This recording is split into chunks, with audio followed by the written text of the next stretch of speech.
After months of campaigning, we know lots about Daniel Andrews, or Dan Andrews.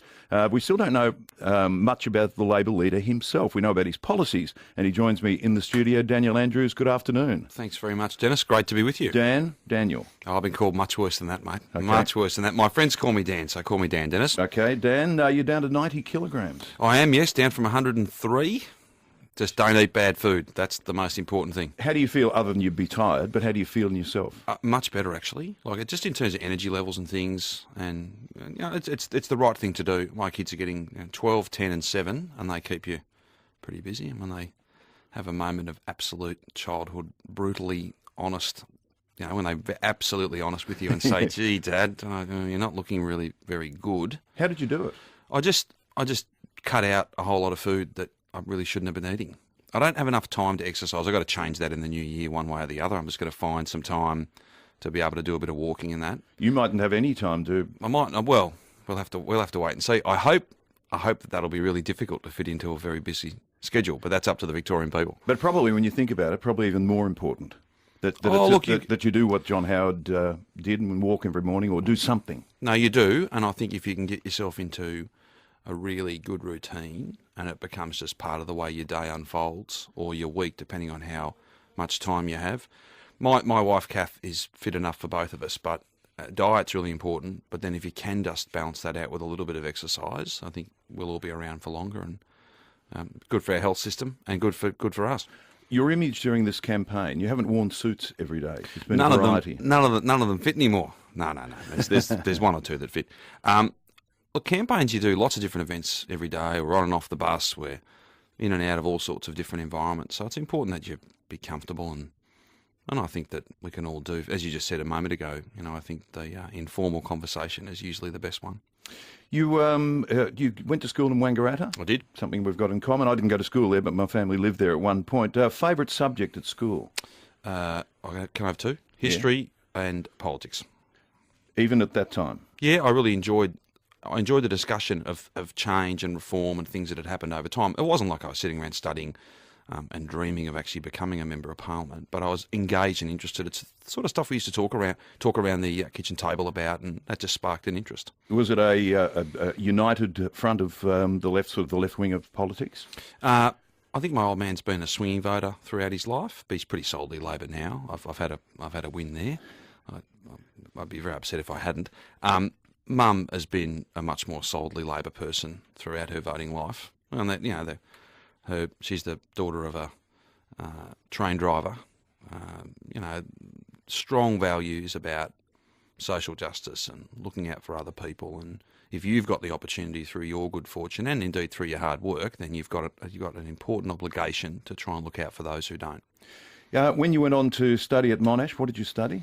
I got an arts degree, which I'm very proud of. It took me a little longer than it should have. And surprise, surprise, politics was a big part of that. I did a bit of ancient history and a little bit of Greek and Roman literature as well. Why did it take a little bit longer? Was the country boy... Too much beer, not enough books, Dennis. That was part of it. But also, I finished up the last couple of years, I finished up working part-time as well, and that was where I got my start in politics. So, You just went straight to work for a federal politician? I did, yeah. So Alan Griffin, who's the federal member for Bruce, which is where I live and where my state seat is completely within the boundaries of Bruce, so Mulgrave, which is the community that I live in and have had the great honour of representing for the last 12 years. You mentioned your dad was a swinging voter. It's interesting, the swinging voters are probably the cause of where we're not having one party able to govern as they possibly should be able to. Do you see that the same as I see it?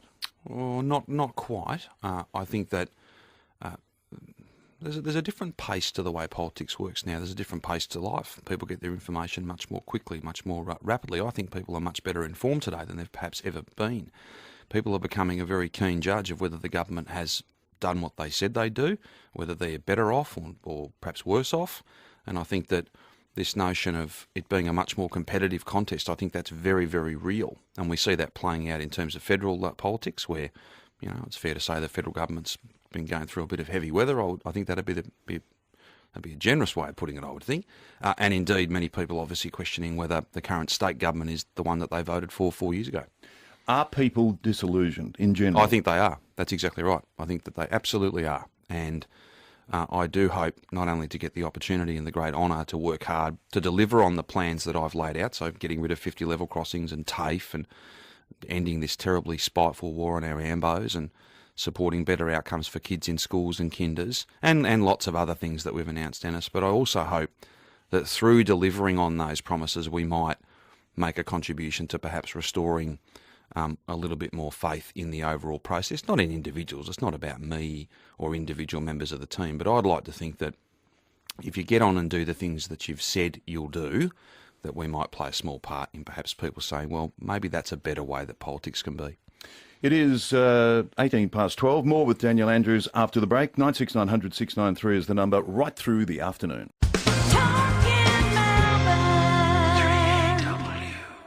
Special guest, Opposition Leader Dan Andrews. Mr. Andrews, are you friends at all with anyone on the other side of politics?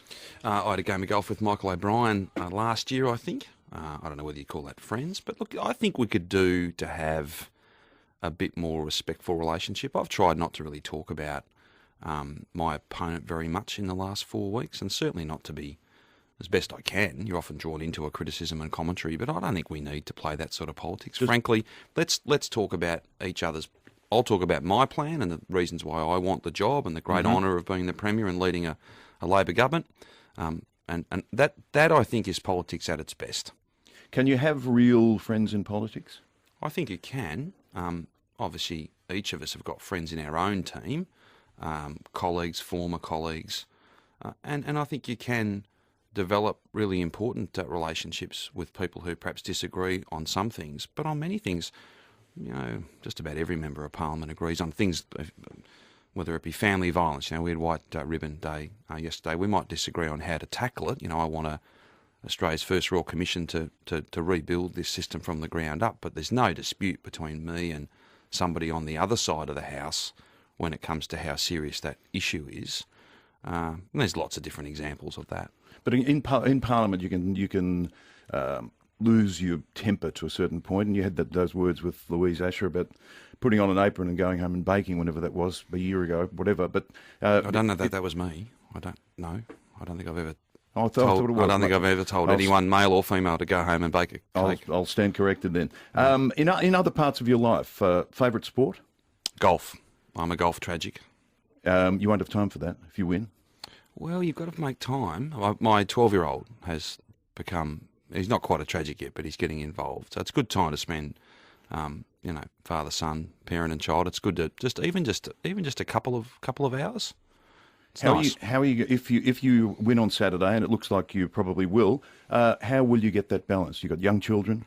Oh, look, I'm not taking anything for granted. We've got a lot of people to see, a lot of events to go to, a lot of campaigning to do between now and 6 o'clock. But look, if we are given that great honour, we work very hard every day. There is some catching up to do in our state, and we've got a very clear plan, and we need to get on and deliver on each of the commitments we've made. That balance, Dennis, as I said before, our eldest boy Noah's 12, Grace is 10, and Jojo, the little man, he's 7.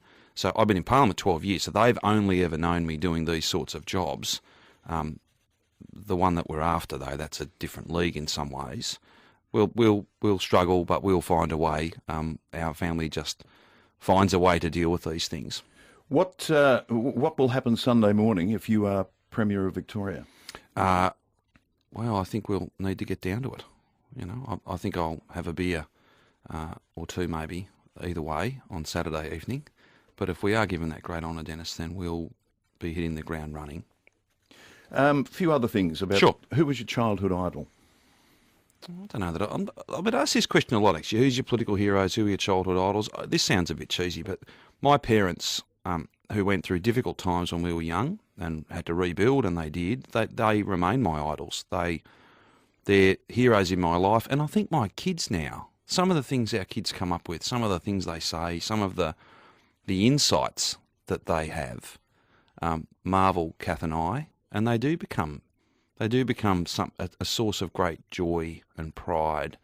I don't know whether that's a hero or not, but And your dad's been unwell, and he must be very proud of you. I think he is, and I'm certainly very proud of him, Dennis. But our family's going through something that so many families, thousands of families, go through every single day, every single year, and it just brings home to you that politics, the best way to look at issues is not as a politician, but as a husband, as a father, as a son. That's how you get the clarity about what's right and what needs to be done. And that's why I've been so clear about I will improve our health system, because I just know and understand that if it doesn't get better, people are going to suffer. And that's not something that we should ever settle for. If Dan Andrews was out in the car today, who would he listen to music-wise? Midnight Oil would be on. Where the Premier That's silenced you. Now, I know what the answer was. Dennis Walter's greatest hits. No, that was the That's Premier's what I should answer. have said. No. That was the Premier's answer. No, you and I have just been talking about a really busy Christmas carol program with stuff in regional Victoria, Geelong, Halls Gap, stuff interstate. Obviously, the big show, the really big show that I've taken the kids to a couple of times now. Maybe some Christmas carols will be playing in the car. Of course. Well, we're nearly into the season. Indeed we are. Are you an iPhone man or a Samsung man? iPhone. Do you have any pets? We have 2 cats. Who was the best Premier? Best Premier. In this state? Well, everybody will have a different view on that. A very different view on that. want yours. I am a good friend and a great admirer of Steve Bracks, and whether that makes him the best Premier. Every leader is different, Dennis. That's a hard question to answer in some ways. But I was very proud to serve as a minister under Steve and to be involved in his election back in 1999, and again the re-election in 2002 in a different role. That's before I was in the Parliament. I think there was a bit of decency came back to Victorian politics with Steve taking up that job. If you were to sit down to your favourite meal, what would it be?